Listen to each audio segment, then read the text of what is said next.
balance things out around here. Oh, we don't get it here? Yeah. What's going on, Bulls Nation? Welcome into CHGO Bulls Podcast, coming to you live from our studios here in West Loop, downtown Chicago. I'm Peck, Bulls_Peck. That's Big Dave. BAWL Sports. Willie Go Gottlieb. Twinsies. Hey, buddy. Perfectly coiffed. Will_Gottlieb. Running the controls, the one and only Katie Duffy. What's up, Katie? Claw better. Fun off-day show on deck. Bulls off today before they are back at home tomorrow to take on the Orlando Magic. Bulls 2-2 through 4 games. Yeah. Lots to get to. Wanted to circle back to something we talked about in the pregame that is lost to the sands of time. When AK was speaking before their home opener on 670 radio waves about a couple of different things. Matas Buzelis, his role out of the gate this season. The new fast-paced offense. Want to talk a lot about Zach LaVine today, the very strong start he has had to his season, and why that is, and what it might mean moving forward. And then if we've got some time at the back end of today's show, we will wrap up with a few headlines across the NBA Week 1, because there's all kinds of crazy going across the NBA. I love that the NBA is back. Yeah. Just at large, the NBA being back in our lives, such a good thing. It's your favorite time, man. You know, like weather-wise, this is my favorite. Sports-wise, this is my favorite. Like, everything about this time of year is my favorite. Ball is good. Ball is good. Ball is good. Ball is good. Pumpkin spice balls. And Thanksgiving on the way. Thanksgiving's coming. Holiday season's on the way. In my opinion, always been an overrated holiday. Oh, yeah, we had this discussion. Yeah. Yes. He feels it's overrated. Katie, you do not agree with this. That was treason. What? Dang, treason. That was horrible. Turkey is like the least interesting meat. Cranberry sauce, who gives a crap? Just let me drink some beers and watch football all day, but we don't need to make it a whole big thing. You and I are going to fight at some point. Well, it's about right. When it happens, it happens. Katie. Wow. 10 on Katie. I'm sure we can make up and be friends after. All right, guys. First thing I wanted to touch on with AK and his interview. Bulls fans, I think, excited about a lot of things that we've seen through these games, playing at a faster pace, getting up more threes. If there's one thing maybe Bulls fans aren't thrilled about, it's the lack of minutes for our 11th overall pick, Matas Buzelis. Yeah. Because we want to see the kid play. Yeah. He's averaging just 6 minutes per game through these first 4. Like kind of like the 10 and a half man in Billy's rotation, if you will. Yeah. And AK in that 670 interview talked a bit more about what he sees Matas' role being and where he is right now. Katie, if you want to play that clip. It's going to be a lot of things for him to learn, and at a very fast pace. You know, he had a very good preseason training camp, but you know, it's very high pace. A lot of things, you know, from defensive schemes to offensive stuff, flying at him. It's going to be, you know, learning process for him. He just has to be ready to play and contribute and learn every game. You know, depends on how many minutes he gets. We get 5, 10, 15. We'll see. That was, again, AK Bulls Vice President talking on 670 Saturday before their home opener. He went on after that to point out that he really liked what he saw from Matas in Summer League, and I think we all did too. Yeah. The aggression, first and foremost. But, you know, I think we were having a conversation about Matas and his minutes and his role here watching the game the other night. And you were kind of pointing out the thing that both Billy and AK had said earlier this offseason, which is like, look, we're going to go out there and we're going to try and win every game. We're going to try and be a competitive team. And Billy said the thing on more in the past 670 interview about, like, we're not going to just give these young guys minutes for the sake of giving them minutes. And I think that irked some Bulls fans. But you said something similar the other night when we were having this conversation about Matas. Like, he's not quite there yet with his game. And we might see just 5 minutes here, 5 minutes there for Matas until, you know, maybe injuries, you know, bump him further up the rotation, or he gets an opportunity and proves something to Billy that he hasn't proven yet. Well, I think, you know, we've seen this over the last couple of years where it's like, why isn't Billy Donovan playing Dalen Terry? Why isn't Billy Donovan playing Julian Phillips? It's like, and then they finally get a chance to go out there and they're not there yet. They're just not ready to be able to contribute at a high level. And I think what we talked about before the season, which was who Billy Donovan decides to play, is going to say a lot about what this team is actually motivated to do. You we have not seen Torrey Craig. We have not seen Javon Carter. That's true. We have seen Julian Phillips. We have seen more Dalen Terry, not a ton. And so I think that the general trend is towards some of those younger guys, but at the same time, it's not full on youth movement, throw the young guys out there, because that would just kind of be a little bit too much, a little bit too chaotic. And I think when we've seen Matas, clearly the talent is there, but there's also times where he is not in his right spots defensively, where the game is moving too fast and he's not able to make the decision. We've seen him struggle with his shot, and that's really the only thing that has been available to him on the offensive end. He's not really attacking closeouts yet. He's not really creating anything off the dribble. And so it's going to take some time. I think what we should have learned from those previous lessons is like Billy knows when guys are going to be ready to get out there and actually contribute. And so you have to be patient and kind of trust him with that, because he sees them in practice every day. He's working with them. He's the one that has all the information here. And we can agree or disagree with the approach in terms of we think it's better to have the younger guys out there because getting them ultimately as many minutes as possible is what's best for their development and long-term growth, and also what's best for the current team as far as not winning games. But what Billy Donovan is doing is the opposite of that. And I think if you look at it from his perspective, which is let's put our team in the best position to be competitive every game, that makes more sense. Yeah, I think the only time I truly called for Matas minutes was when they were getting their ass whooped in the fourth quarter. And I was like, okay, we'll put Matas out there and let him play. Yeah. Outside of that, I really don't have a fault or complaint about him in the minutes that he's playing. Matas, I'm happy he's getting minutes because, again, I talked about this and we talked about this before the season started. I don't envy Billy Donovan's task with all the guys that he has on his team, because a lot of people have got to get minutes. So he's going to have to disappoint somebody. It's going to happen. And right now he has chosen it's going to be Torrey Craig and it's going to be Javon Carter to get that disappointment, because he's going to go with Dalen Terry and he's going with Julian Phillips. And both of those guys have rewarded, his decision-making, because they both have impacted winning. We saw it yesterday in the game against Memphis. Both of those guys being on the floor in that third quarter, helping the team and impacting that comeback that they had. So I think Matas, he's doing it correctly. Again, the only time you're going to see me get mad or yell at Billy Donovan about it is if I see him take a step even into a G League court, and then I'm going to lose it. Like, that's the only thing I don't want. Everything else I'm okay with. Have him sit on the bench, talk to Torrey Craig, learn that way. You can definitely learn your game talking to a veteran in that way, even how to carry yourself and to do certain things. All that works. Whether you learn it on the floor when you're playing with Zach LaVine or you're playing with Lonzo or whatever guard or big man that you're playing with, you can learn that way as well. You don't have to be out there for 13, 15 minutes to learn it. I don't believe that. Some guys need that. Some guys don't. Sometimes you just can't give it to those guys. He's in that position where he just can't really give it to him yet. For that reason also, that he's just not ready to have all those minutes, because if he was, he'd be playing them. Same way he did Ayo. Because when Ayo, we all kind of felt Ayo was ready from the beginning, and Billy felt that too. And he's been playing him all kinds of minutes since he's walked in through the door of the NBA. So I'm not mad. I'm okay with it. In blowouts, I want to see Matas out there getting all of those minutes. Yeah. But when the game is close and you're trying to win, I completely understand why you got him sitting on the bench. Ostis Jr. in the comments saying, I'm not sure why Matas minutes are such a hot topic right now. Bulls are in no rush to get him going. I doubt this is stunning any growth. Agreed, though, that G League minutes are basically useless. Meanwhile, Barzova Beats saying, no way Dalen Terry should be out there more than Matas Buzelis. Fighting words over for Big Dave. Seriously. Rob, meanwhile, asking if Jalen Smith is out, does Adama Zanogo or Matas play more minutes? Probably referring to the Bulls injury report that came out today. Lonzo did appear there with not the knee, but a sore wrist. And Jalen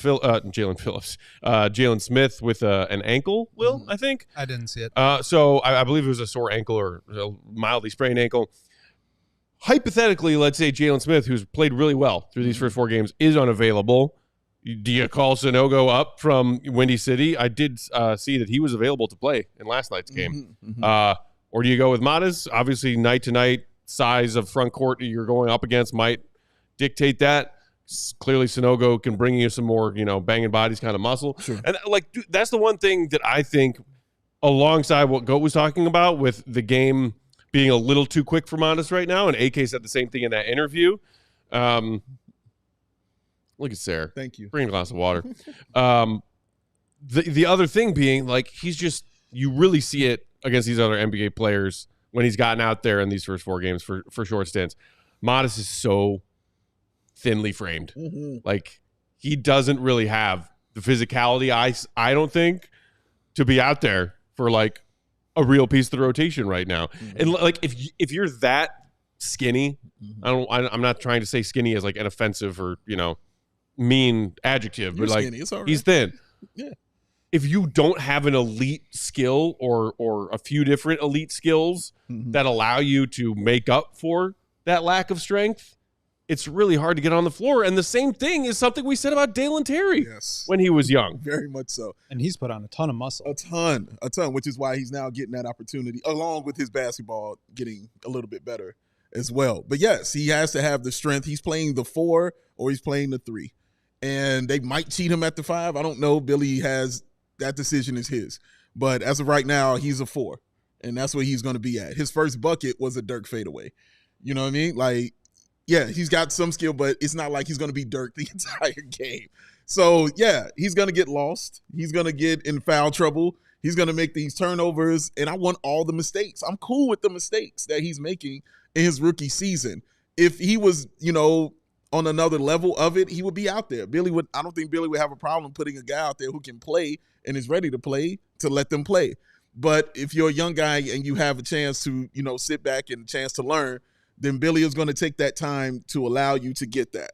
And I don't have any problem with that. I love seeing in the timeout of yesterday's game with about 8 seconds left when they were coming up with the play for Desmond Bane to take that final 3. I loved seeing Matas with his arm around Torrey Craig standing in the huddle.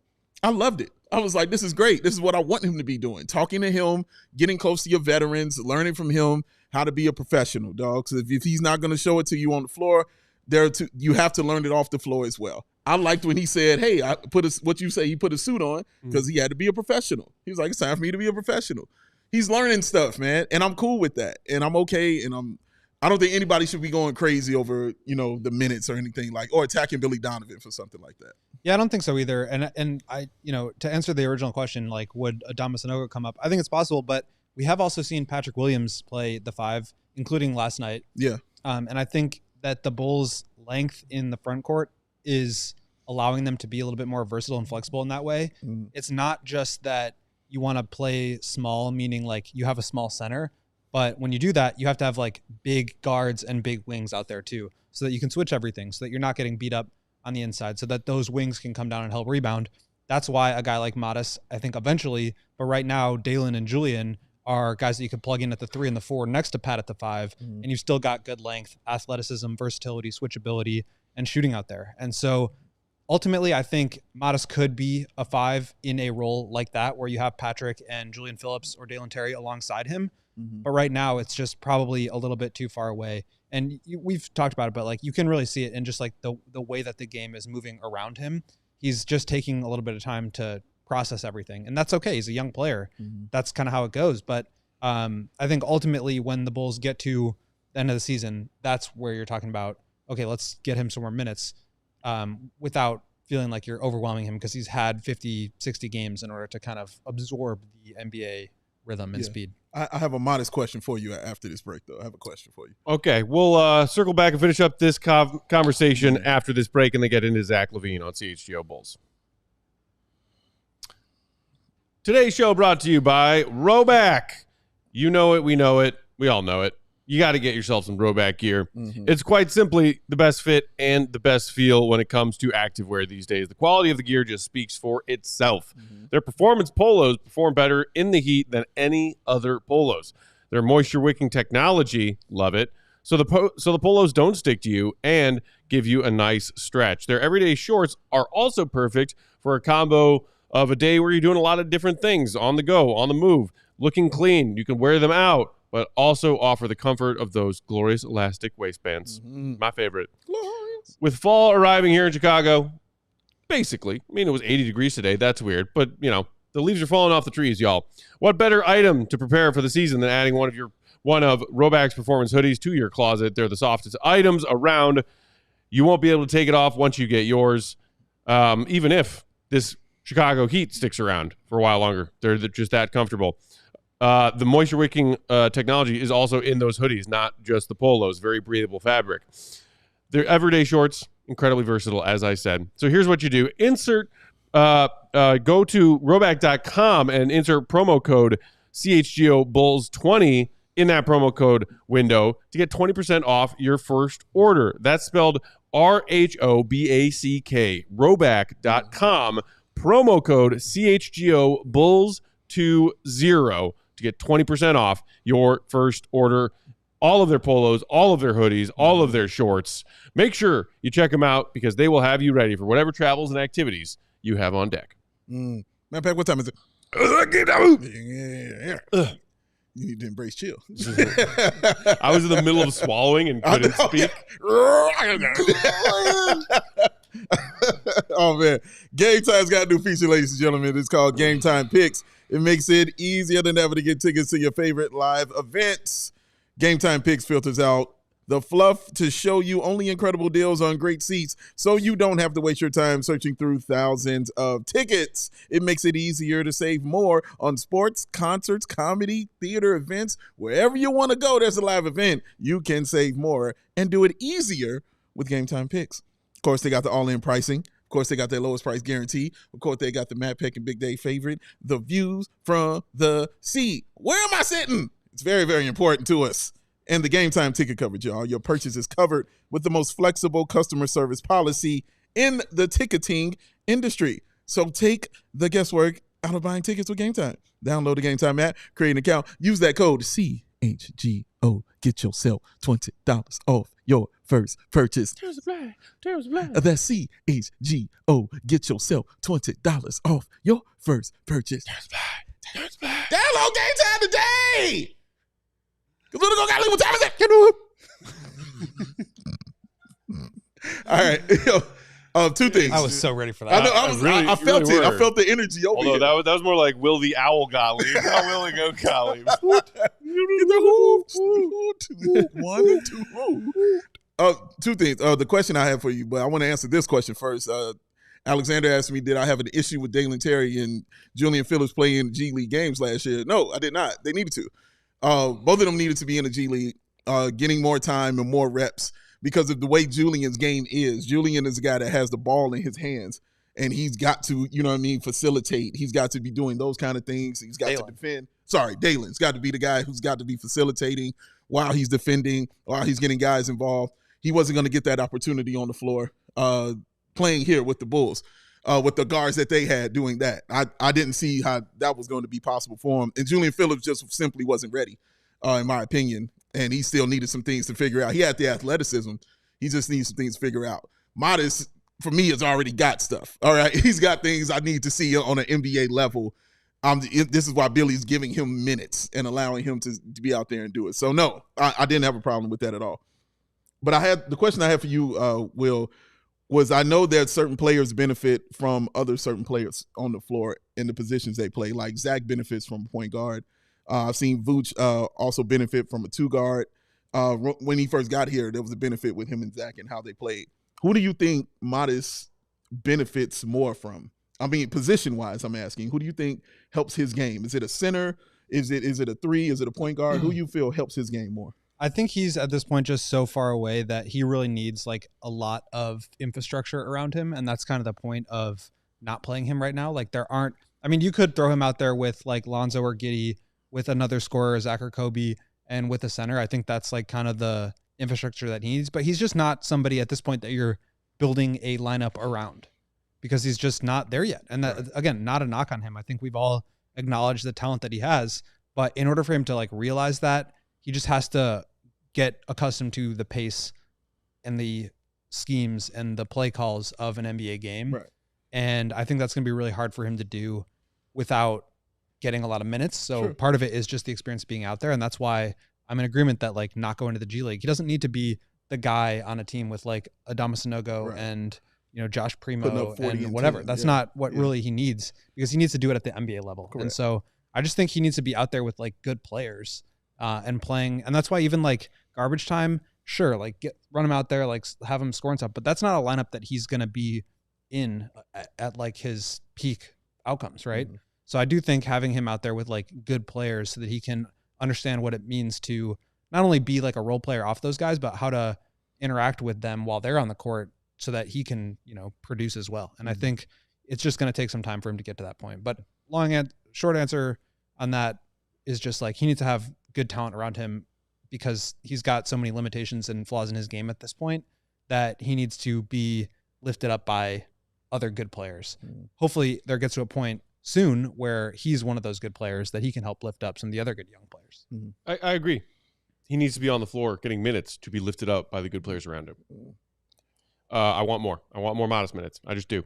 Okay, well, let's transition. And while we're transitioning topics, reminder, as Katie clued you in on in the comments, if you haven't hit that like button yet, what are you waiting for? D Rose is right there telling you to hit the like button. Do it. Shout out to him. His anniversary of his NBA debut was just a couple days ago, October 28th. It was yesterday, actually. October 28th, 2008. Went out there his first game, balled out. Yes, he did. Wanted to touch on the other thing AK spoke at length about in that 670 interview Saturday before the opener at home, and that being this new offense that they're playing, and then use that to lead into this conversation about the version of Zach LaVine that we have seen through these first 4 games. Katie, if you have that other AK clip, want to play it now. We obviously talked about it in preseason and before the season started that we're going to try to play fast and we're going to try to shoot more threes. And, one thing is to talk about it and the other one is implementing it. In preseason, we led the league in pace. We led the league in fast break points, and we try to see if it's going to translate into a regular season. Yesterday was a good example of how we want to play, and hopefully we can continue at this pace. AK, Saturday evening, 670 The Score. Everything he said there was accurate. Yeah. We told y'all we want to play faster and shoot more threes. In the preseason, we did that. Here are our rankings in those preseason games. And those were accurate, as opposed to like when he was talking about how many games back from the playoffs the Bulls were last year. He's gotten better with his numbers. Good job, AK. He also, in that interview, when asked about like seeing Kobe and Zach play together and play well together again for the first time in a while, I did have to kind of grin ear to ear when I heard what he said about Zach, which was, quote, "It was unbelievable to see Zach in great shape, 100% healthy, playing well, and making shots." And then he went on to talk about Kobe. But it was like very pointed remarks. Like, hey, other NBA executives, are you listening to this Chicago Sports Talk Radio interview right now? Yeah. Zach's healthy. He's in great shape. He's 100% healthy. He's playing great. He's knocking down his shots. And we're so happy he's here, by the way. Like, ecstatic. Oh, yeah. But look, this new Bulls offense, playing at a faster pace, getting up more threes, and not only the arrival of Josh Giddey, but I think the return of Lonzo Ball, those two players in particular, Zach LaVine has been the beneficiary of all of those things, changing the offensive play style and being on the floor with either or both of those guys who have the great court vision. And, we can dive deeper into this, Will. You were talking about his effective field goal percentage of shots off the ball so far this season. And then insane. Shout out to our guy, Stefano, who for Sporting News continued that and was talking about the different ways in which Zach LaVine has been a scorer in his NBA career and how it's almost never been as an off-ball threat, despite the fact that Bulls fans have been screaming about wanting to see more of that version of Zach Catch and shoot for years. So what do you make of that 4-game sample size of Zach, who, by the way, 26 points a game, 55, 46, 82 shooting splits? Jeez. Like, this is the most he's averaged points per game since the first All-Star season, 2021. He's currently averaging career highs in field goal percentage, 3-point percentage, and 3-point attempts at 8.8 attempts per game. All of this is screaming, this is the best possible version of Zach LaVine. We know about the turnovers, whatever, but offensive efficiency-wise, this is the best possible version of Zach LaVine, and it's not a coincidence that it's because of the new offense and these new teammates. Yeah, I think that last part is really the key because in the past we've seen, obviously, like peak Zach was when he was, age 26 and age 27. Those were his 2 All-Star seasons, 25 and 26, where he's had that elite athleticism. The scoring was there, but it was also like just him out there. He was like on a team with a bunch of younger players, and he was given the ball every single time down, and he was allowed to do whatever he wanted with it. And when you're in that situation and you've got like a 30% usage rate, you can put up a lot of points when you're that talented. And he certainly is. But you also, when you're in that situation, you're under the microscope. Your flaws are scrutinized. And so you see the turnovers, you see the decision-making in half-court offenses, and there's stuff that can frustrate you. I'm not saying any of that is removed from his game, but then you transition into the DeMar era where he's playing more off of DeMar. The decisions are not so much his to make, more playing off of DeMar, where he's the one that kind of like creates the advantage for guys like Zach. And Zach, obviously, secondary scorer, he's got the ball in his hands a ton. But that was all in a much slowed down, more half court, more methodical offense. And I think we also saw Zach at his best when he was running with Lonzo in that first 35 games. And so now you put him in a situation where he's got Lonzo, he's got Giddey, two high-level point guards that can feed him the ball on the move. You're in a situation where he's still the primary scorer because he's the best offensive player out there. Yeah, correct. But at the same time, the system isn't slowed down. It's sped up. And I think when you take decision-making out of his hands and you let him just react, you let him just go, you let him just get shots up, you have him move around, cut, all this stuff, like you're going to get the best version of Zach because he's not being forced to do the things that he's not good at. And he is being allowed to lean on his strengths. Yeah. And so that combination I think is really powerful. We've all known that Zach is an elite shooter, an elite athlete. He's doing all that stuff, but it's the shots that are being created for him. Those are easy buckets. I mean, he's probably getting like 6, 8, 10 points a game on just transition and back cuts. And now all of a sudden you see the ball go in a few times. Now you're relocating on some threes. You're hitting your catch and shoots. And there's going to be times where he turns the ball over. He's got 2 games of 7 turnovers. There's going to be times where he, makes some tough decisions or isolates a little bit too long and gets into a tough shot. He's capable of making some of those, but the amount of times that we're seeing that is so much smaller than in years past because the system is creating so many easy shots for him. And so again, you have to give credit to Arturas and Billy and the way that they've decided they want to play this year and then actually implementing it and putting guys like Zach in position to be their best selves. And I think you can clearly say this is like one of the best versions of Zach we've seen so far. Without a doubt. And, I've said a million times, one of the things that I missed about Zoe was the easy buckets he got for Zach. Zach had like 6 to 8 easy points. And for you to just absolutely reiterate that as well, lets me know that it's not just a hat rack. But also Zach's, for me, and I don't know if y'all agree with this or not, but for me, Zach's worst game was the first game of the year when they played the Pelicans. He had a ton of turnovers. He was forcing everything. He had to bring the ball up and dribbling off his shoe and just trying to do what old Zach stuff does. For me, his best game was yesterday because the ball found him. There was a rhythm to how it was. He wasn't forcing anything, and the ball was not in his hands all the time. The ball was in other guys' hands, which led to him having how many turnovers, Matt? Yesterday? 1. Yes, just 1. That's it. Just it. That's it. Just 1 turnover for Zach LaVine. So he was so smooth out there yesterday, and it was very easy for him because those guards were finding him. We talked about the Josh Giddey pass that he gave him off of that baseline, which was really, really dope and great to see. We just talked about the back cuts that he was getting as well.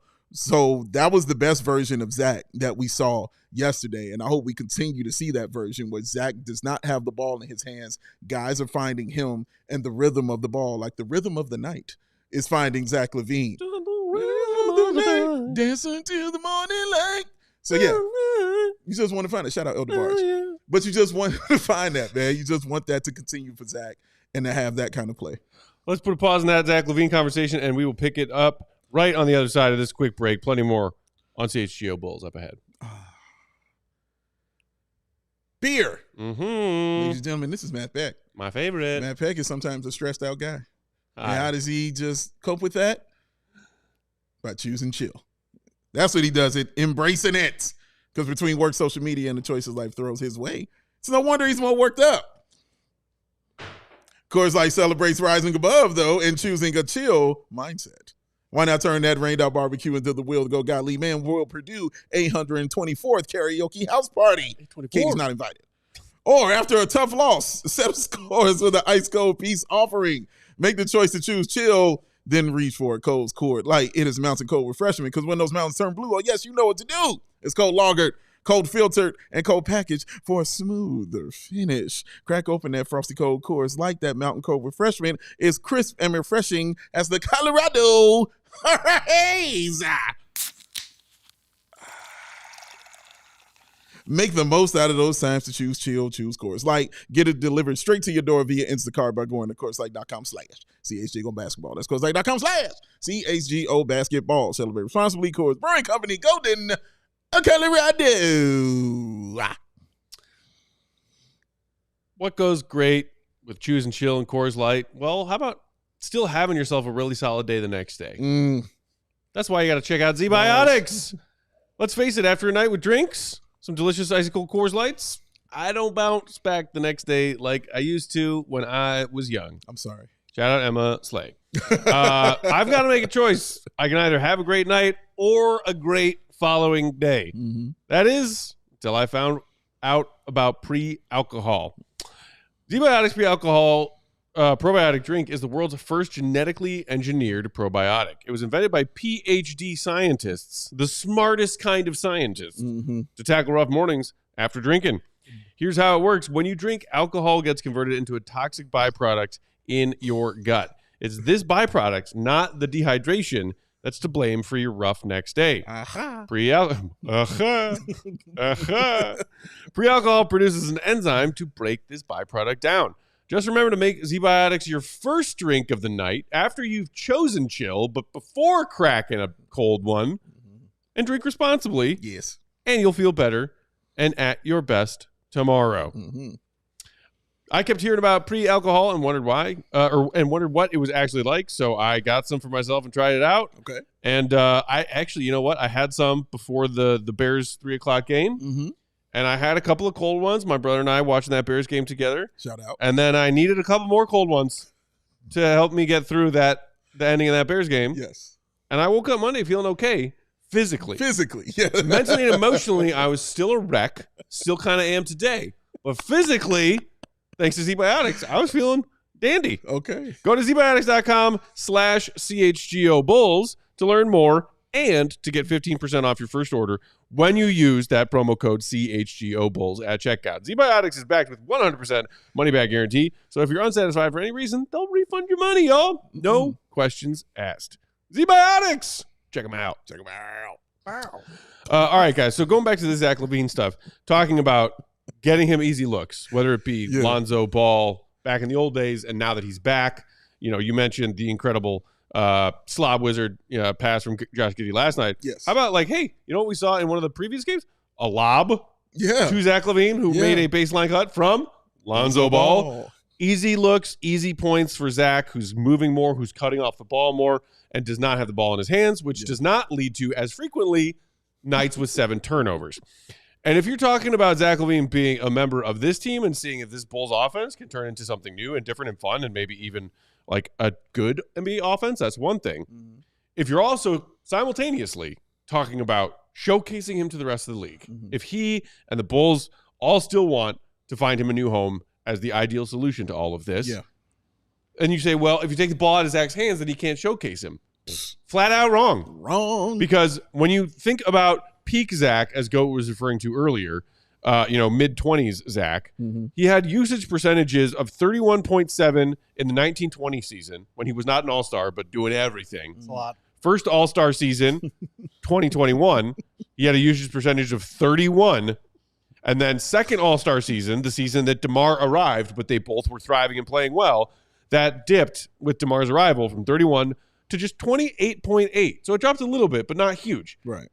And then his injury-shortened season last year, 23.8. And that was the off-the-ball, looking disinterested, looking despondent. I'm going to try and be a team player, so I'm not going to do as much, but did way less. Yeah. Through these 4 games, Zach's usage percentage is at 26.1. I think that's the sweet spot. I think that's a great number, and it's a great number that might catch the eyes of teams around the league saying, hey, he's not handling the ball as much, so he's not turning the ball over as much. If we want Zach LaVine to come in here and be our second or maybe more ideally third star on a playoff-bound team, that usage percentage and this version of Zach in that usage percentage, I think is ideal. Yeah, I think you're right. There has to be a balance. And again, that comes with the rhythm of how it is. And you can see it. Zach is one of those, you can truly see it. The rhythm of how it is. The rhythm of how it is, baby. That's my new album. Shout out to me. You can definitely see it, man. You can definitely see it when Zach plays. He's one of those guys when you know the force is coming. Because we watch this, you know when it's coming, dog. He's going to dribble hard. He's going to put his head down. And it's going to go right off his leg. The force is coming. His force is coming, man. Right off his leg. Right out of bounds. That's just how it goes with Zach LaVine. Just how it goes, second single. That's just how it is with him, man. And to see him not do those things and to just have that smoothness to him, man, that is the best favorite version of him where you're like, dude, basketball looks easy to him when he's playing like that. That three he had off that baseline yesterday where the ball was rotating around like 58 times, but it finally hit him in the corner for a truly difficult three. And just how easy he shot that and how simple he made that look, that's Zach LaVine. Zach LaVine is also the dude who can pull from the logo. Zach LaVine also the guy I said had one of the top 3 quickest first steps in the league. So he put that move on you. He's at the rim. He still doesn't get the calls from the refs. I still don't know how he works on that, but it ain't that. It is not that sound right there. Hey. Please stop doing that, Zach LaVine. And he kind of got that memo also. We didn't hear him do it a lot yesterday. So he kind of got that memo as well, man. That is a church mouse. So it works, man. By the way, that's exactly what he's doing on the thumbnail photo for today's stream. I thought exactly when what I it saw is. that thumb and it was Zach in that pose, I was like, that's him calling for a foul. I was like, I know that Zach LaVine pose very well. We've seen it often. But yeah, man, I love when the game just looks easy to him. And I think it's right. Like, teams are going to be looking at this and they're going to see this and say, hey, we might be able to use something like this. But as you stated, Will, it's not like it can happen right now as far as the trade or anything is concerned. But at any time is a good time to put that version of Zach LaVine on your screen and on the radar of other teams. Yeah, and as we talked about, I mean, like, there were so many like allegations against Zach this offseason that were just not true. Like, obviously he was unhealthy he was healthy, but he hadn't yet been able to prove that he was ready to go because the games hadn't started yet. He's now been able to come out and show that he's fully healthy and looks great doing it. And that, you know, he wasn't a winning player. Like, we heard that so many times over the years, which is just like a ridiculous comment because it's so much more about the situation that he was in. Yeah. And you put him now into the right situation for him, which is, as you're talking about, Matt, an off the ball role where he's just able to score. And obviously he's going to like get some assists and be a playmaker, but like his primary goal right now is to create space for himself and get shots up. And he's thriving at that because he's really good at that.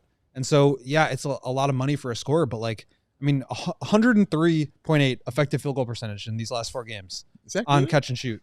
Like, every team should be wanting that. Yeah. And it's like, you just put him in a situation where he can succeed. He's going to look great. Yeah. The question was always, how do the Bulls do that? Yeah. And they never were able to, except for those 35 games with Lonzo. Now they've got 2 point guards that are making him look good. But I think you could easily now look at this situation and try to translate it to, he would look great on the Nuggets playing off of Jokic, the way that he moves the ball and getting up in transition. He would look great on the Lakers with Anthony Davis and LeBron James playing off of them and having that infrastructure defensively behind him, and also a lead decision maker in LeBron being able to set him up. There's so many teams, I think, that would really benefit from having LaVine, but his perception has been so warped by the fact that he's had to be the guy on a team that wasn't good, turning him into a losing player, when reality is he just wasn't in a situation that was most conducive to him playing his game. And that's not a knock on Zach.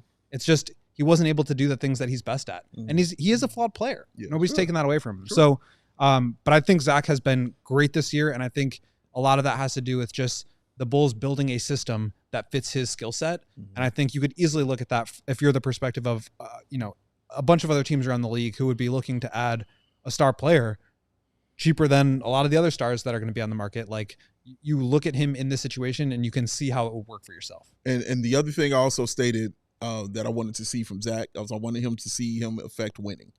And I said they don't even have to win. It just has to be close. But he has to be the reason why it's close. And I want to see him affect it. We saw it yesterday. We saw him literally affect that game.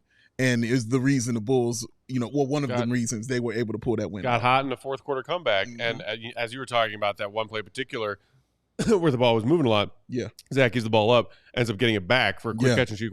Like, getting hot the right way. Yes, talk about not it. Not hero Matt. ball, not over dribbling. Talk about it. And yes, so affecting winning. But no, I'm sorry. I'm going to sit here in my chair and remain stubborn in my firm opinion that it was Zach's fault, and proof that Zach is not a winning player, that he couldn't turn the Bulls into winners alongside teammates the likes of Wayne Selden Jr., Shout out. Jakar Sampson, Two Sampsons, Two Brandon Sampsons. Felicio. Oh, Take your pick. Yeah, no, that was Walter all Zach's Lemon fault that those Erasure. Bull squads weren't winning. Walter Lemon Jr. Erasure. Going up. Lemon, it's Wednesday. Young Blankety. So to kind of wrap around that combo and again hammer home this idea of Zach and off-ball Zach equals peak efficiency Zach. Katie, do you have that little snippet screenshot of our friend Steph No's write-up in Sporting News that came out earlier today about this off-ball Zach stuff?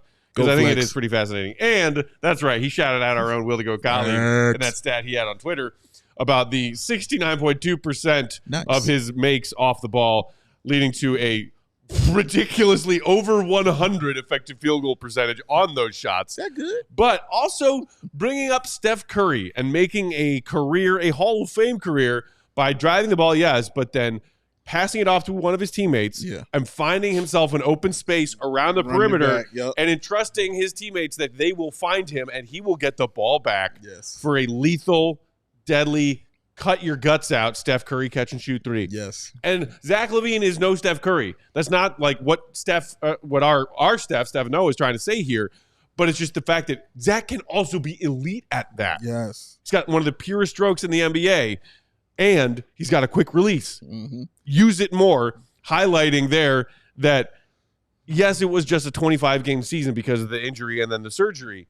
But even still, in 25 games last season, Zach LaVine only had one of those off-ball catch-and-shoot threes 2 times. Oh, my God. 2 times spanning 25 games. That's dumb. And he did it like twice in the fourth quarter of a comeback win last night. Oh, man. That's crazy.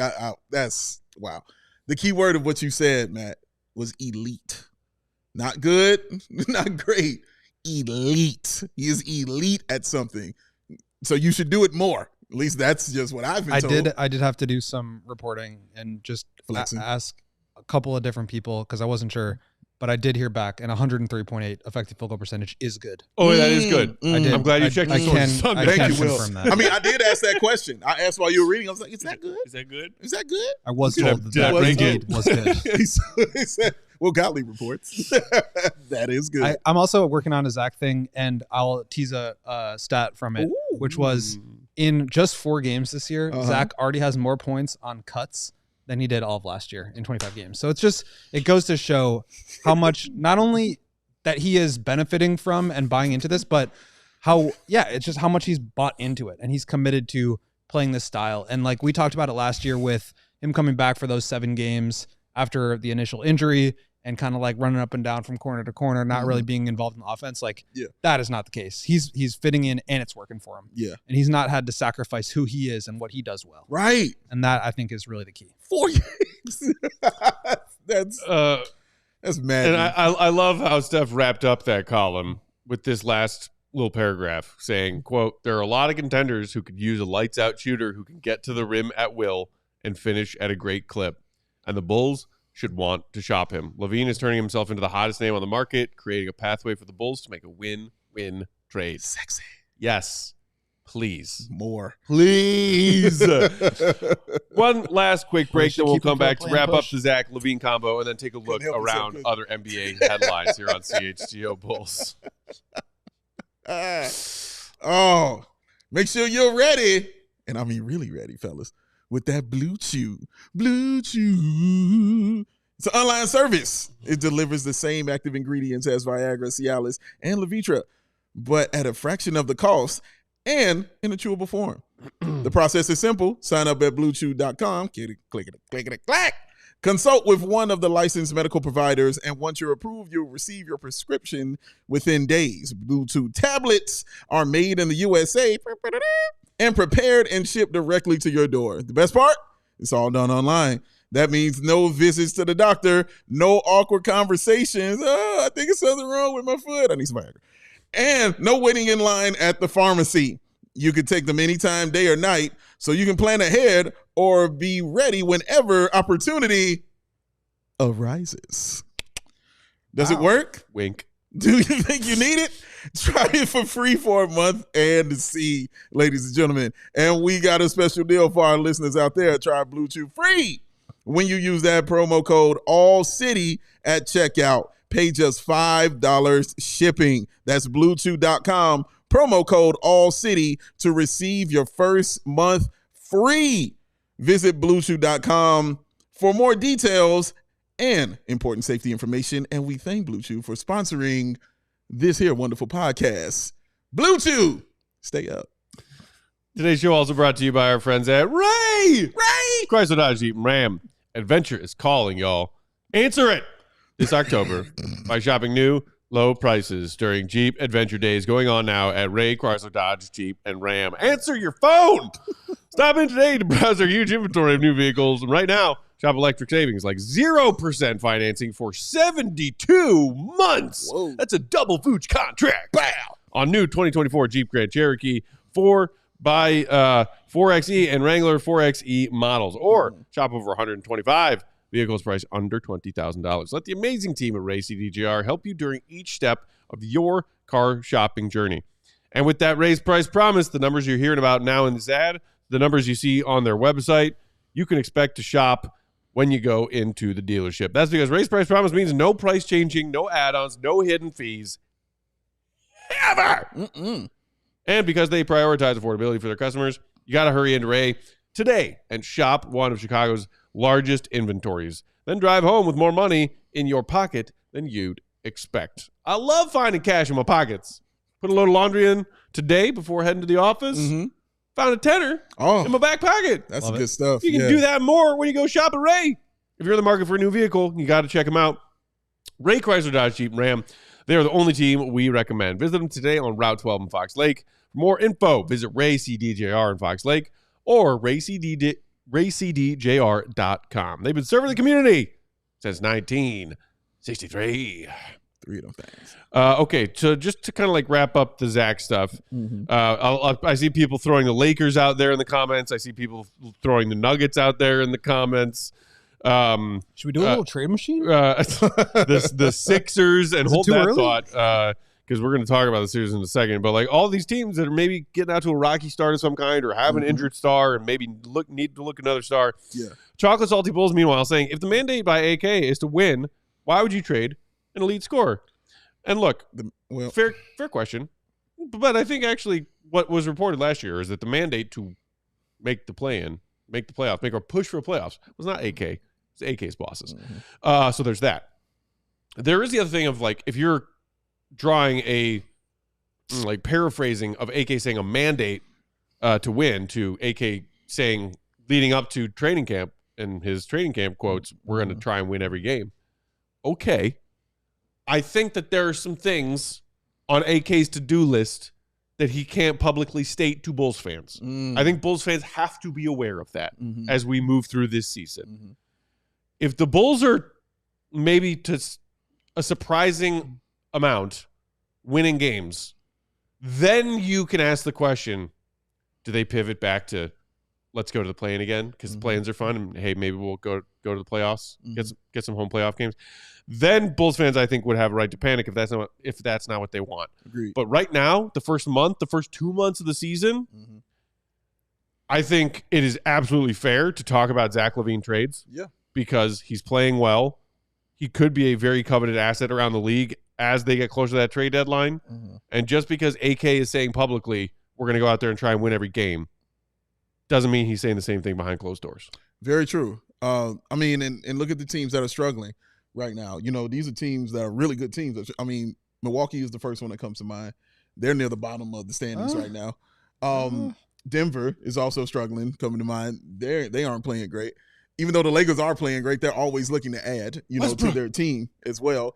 The Clippers also need a star on their squad. They just got that new dome. Shout out to Devin Booker for the joke he told Steve Ballmer as well. He said, hey, I like your new stadium. I'm into it.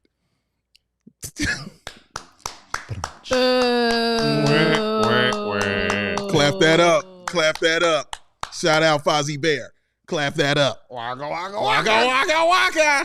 So, yeah, there are plenty of teams that I think will come calling for the Bulls, but Will, you explain, like, even if they come calling early, it's nothing that can really happen this early, correct? Yeah, so I think it's just going to be, well, I mean, theoretically a trade could happen today. Mm-hmm. It's just very difficult. With the new rules, teams who are over the second apron cannot aggregate salaries in order to trade for one guy. So that means if I am the Bucks, I can't package Bobby Portis and Chris Middleton, whose salaries combined for $43 million, which is the same amount of Zach's, but I can't combine those two salaries for Zach. I can't send out two and get one in return. You're not allowed to do that if you're over the second apron. So it's got to be a first apron team, but most of those teams are hard capped for various reasons at the second apron, which means they can't extend past the second apron by taking in more money than they send out, which means you've got to have big contracts to send back to the Bulls. Now the Bulls are saying, all right, well, Zach's playing pretty good now. I don't want to take on a bad contract to trade him. Like, I want something good. Well, that makes it even more difficult because there's already a small pool of potential suitors.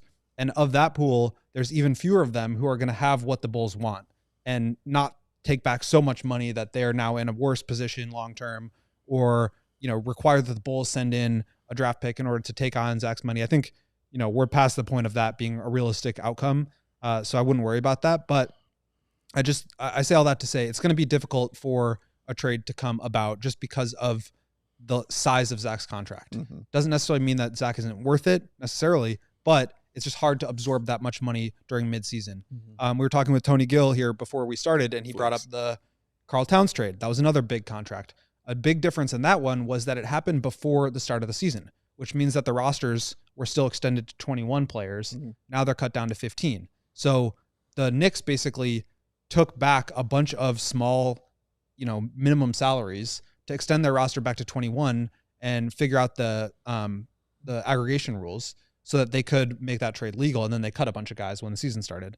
So that's kind of a workaround for this situation where you have to take in more contracts than what you're sending out. And so it's just a tough spot for the Bulls to be able to pull something like this off midseason.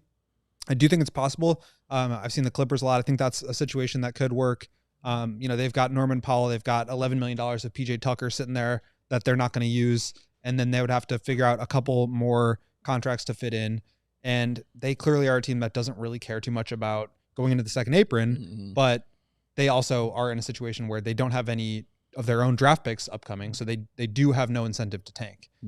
So that could be a situation, but there just aren't a lot of other teams out there at this moment. Zach continues to play the way that he's playing and other teams continue to struggle. Maybe that changes. And I think that's kind of the game that they're in right now. The real question is, as Stefan wrote, how many wins is this going to turn into for the Bulls with how well Zach is playing? And does that now put them in a position where they need to be a little bit worried about keeping their own pick? And what is the value of that as it relates to the trade market? Jeff Rocks in the comments saying that damn contract is the problem, not Zach's quality of play, as Goat was just explaining those second tier rules as far as in-season trades. Adrian, meanwhile, said, with those comments in AK's interview, I'm not even sure if they still seem to want to trade Zach LaVine. Look, if the team still wants to find a new home for Zach, and Zach still wants the team to find a new home for Zach, how does it benefit the Bulls for AK to go out there and say, yeah, we're looking for a trade for him. We don't like Zach. We're ready to move on. Exactly. No. Exactly. He's here. He's 100% healthy. Yeah. He's engaged. He's playing well. He's shooting the lights out. We love that. If you want him, come give us an offer. Yeah. That's why AK says that. It's the same thing we talked about. I'll give him a sliver of credit. He's trying to be sly with his negotiations of like, actually, we love having Zach LaVine. Yeah. We're not going to give him to you for nothing. And even beyond that, we're not going to give him to you and then give you other stuff just to get off of his contract, which has been the narrative for the last 6 months. Yeah. Yeah. Oh, wait. No, he's a guy who can average 26 a game, shooting 55, 45, 85. Yeah. You want us to give that up for free because he wants a new home and we're ready to move in a new direction? No. Not going to do that. That's why AK said the things he said on Saturday. I think it would be smart for people to worry a lot less about what AK says publicly and worry a lot more about what he does in terms of his transactions. Saying ain't like doing, Will. Because saying ain't like doing, Dave. It's that simple. And that means obviously, and there's times where those things align, right? He wants to get youth and experience. You go out and you get Josh Giddey. You go out and you get Jalen Smith. Those are two young guys who've been in the league for a couple of years. I think you can safely assume that the goal is to get younger with more experience, right? Yes, as opposed to saying that and then signing D-Wade and Rajon Rondo. Right. At a collective age of 85. 2 Hall of Famers. What's up, Gar? And so... Peck from deep. From way downtown.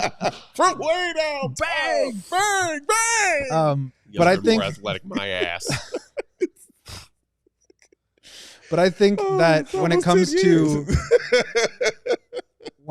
to a Zach situation, like, they can't publicly state, yeah, we're still trying to move on from Zach. Yeah. We don't want to be good this year, whatever. Like, they can't say anything like that. And so they're not going to, but that doesn't necessarily mean that that's the direction that they're actually heading. Yeah. Now, it doesn't necessarily mean that it's not. If, like you're saying, Matt, they are, in the 9-10 range in December, January, and Zach's playing really well still, like, to me, it would be harder to sell Zach then when your team is looking good than if your team is looking bad and doing it then.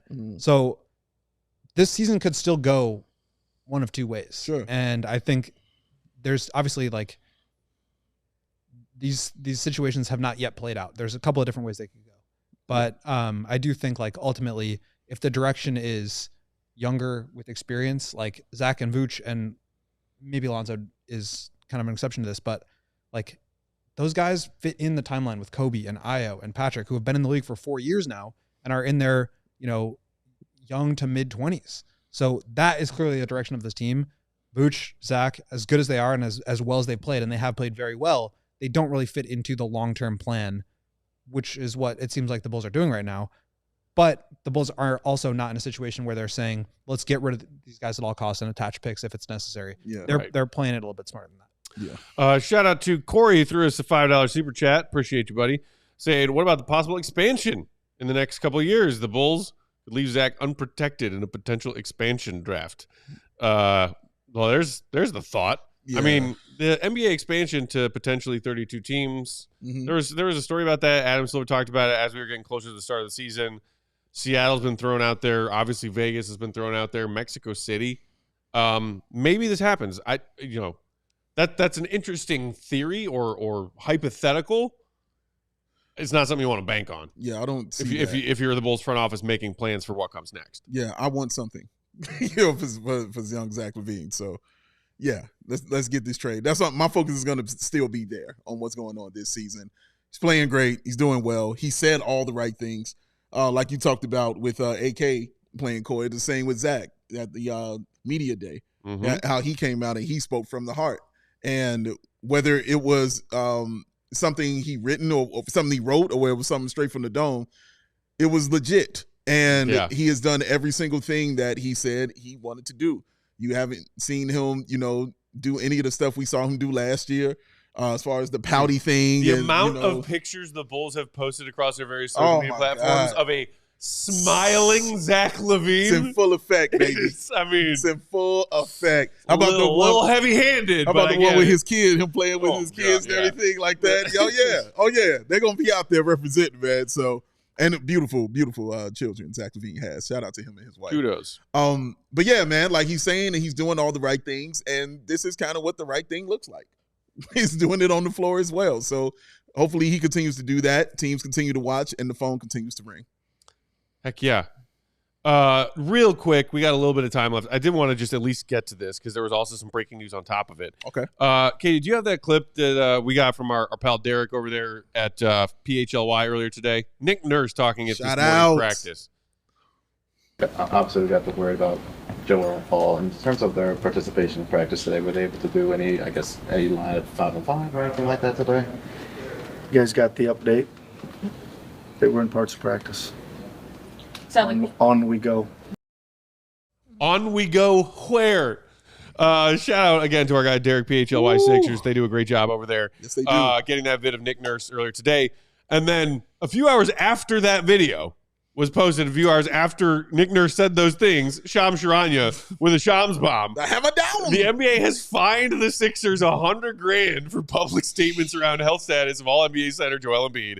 Sources tell ESPN. What is going on in Philly? Something I'm glad I'm not a part of right now, man. That is chaos just happening in the first 4 games of the season, man. That is wild stuff that's going on over there. Embiid hasn't really said anything. That when he finally talks, that's going to be something to hear as well. But, man, it's not looking good. Like, you can't go to Paul George because his is actually legit. We know there's something wrong with Paul George. We just don't really know what's wrong with Joel Embiid other than he's just taking some time off to knee soreness right now. So, I don't know, man. I don't know what's happening. Well, I think the idea is that they the crutch sore shit are not being very transparent about what's actually going on with forthcoming. Yeah, it's a great word for it. So I think basically his knee is just not as healthy as they've said. They've said he's been fine, but they're holding him out. And so basically my understanding is the investigation was into, well, are you withholding something? And it's like, maybe. I mean, it just, they still, basically what they found was that, there was something that they're withholding. We just don't know what it is. Yeah. And I think ultimately what that means is that his knee is injured in some capacity. Yeah. Why not come out and let people know that this is what it is? What's the issue with that? They wanted to find a different fan base having to deal with confusing and mixed messages from your team's medical update. Huzzah! Welcome to the party, Sixers. Shout out Bruce Willis. We're almost out of time. Just a quick reminder before we get out of here to sign up to become a CHGO diehard if you aren't already. Thank you to those of you who have made that very wise decision in the last few days as we've been running this limited time offer. $4 a month. You can sign up to become a first-time CHGO diehard member for a full year annual membership. $4 a month right now. Incredible savings, incredible deals. 20% off on all of our merch in that locker every time you shop, plus a free shirt of your choice when you sign up. Access to our Diehards Only Discord lounge where all the fun happens. Access to all of the very best when it comes to writing and reporting about your favorite Chicago teams from our credentialed reporters, including that guy right there, Willie Gottlieb. Plus discounts on all of our fun events that we do. Bulls and Blackhawks takeovers at the UC right around the corner. Deals on deals on deals everywhere, and the very best exclusive content and coverage from us here at CHGO. What are you waiting for? Right now, $4 a month. Sign up. Guys, this the Philly thing is just so strange. Shams did clarify his own reporting with a quote tweet of it saying, sources said the NBA's investigation showed Philly didn't violate player participation policy with Embiid and him missing games, but in the fact that the public comments did not properly reflect his health issues with his knee. So it's like, and that was, that video that Derek of PHLY posted earlier today. That was not the first time that Nick Nurse was behaving like that and saying essentially nothing like that around a media scrum at a Sixers practice. Like, why are you being so coy and cagey about this? Why? And by the way, they still haven't said what's wrong. Yeah, we still don't know. Like with Paul George, it's like we all watched him hyperextend his knee in a preseason game. Yeah. Like we know what's going on. Visual proof. But with Embiid, it's like just came from the Olympics. And the Clippers did a similar thing with Kawhi, where he had a surgery. I think people have talked about it. I mean, I don't know, but it sounded like he had a surgery at the end of last year or early in the summer ahead of the Olympics. And he showed up at the Olympics and he was like not ready to go. And they sent him home, and there was just no reporting on it because the team hit it. And like that's not allowed. That's not okay. Yeah, that's $100,000. That's how you get $100,000 on your head weird. right there. So weird. That's how it happens, guys. Philly, can we interest you in 55, 45, 85, 26 per game? Just saying, man. Shout out Andre Drummond. I'm sure he's chilling out there. That's it. We're out of time. Shout out real quick, Andrew with the super chat. Just in under the wire saying, off topic, but screw the Packers and their lucky wins. Yes, sir. Bravo. I will always give love to anybody out there saying screw the Packers at any time of day or night, any day of the week. Screw the Packers. We will be back tomorrow. Bulls back in action tomorrow. What's up, Kate? I have one very important update. Okay. I ran a poll at the beginning of the show about who wore it better between Matt and Will. Oh, well, so I'm T-shirt. guessing Go won this poll. Shout out. Well, we had 80 votes, which is great. But votes. Will won with 52%. It was very close. 52? Very Yay! close. Let's go. I saw you put up that poll at the beginning of the show, and I almost never vote for myself in anything. I voted for myself in the hopes of avoiding a clean 100% vote for Willie Gottlieb because I knew he was going to win. Don't be silly. 52%. Shout out to all of us for having CHGO gear on right now, too. Shout out to you guys for checking out the merch locker. Yes. Shop that merch locker. Get it to yourself now. Thank you to our wonderful producer who put up those fun polls and was hanging out with y'all in the chat all day and had everything prepared for us. The Katie one and only Fun Katie Poll. Dovey. Katie Fun Poll. Will they go Gottlieb? That's You caught that? We're striking that one for the record. I was waiting for her. I was like, wait for it. There it is. As it was coming out of my mouth, I was like, no, it's a terrible nickname. Oh, my God.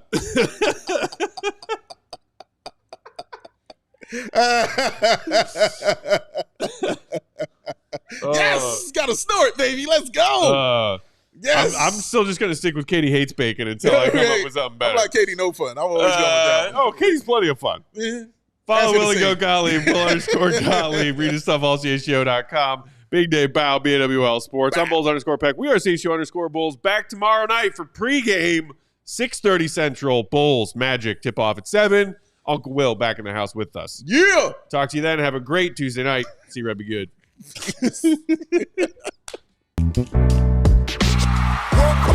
We all silly like the mayor.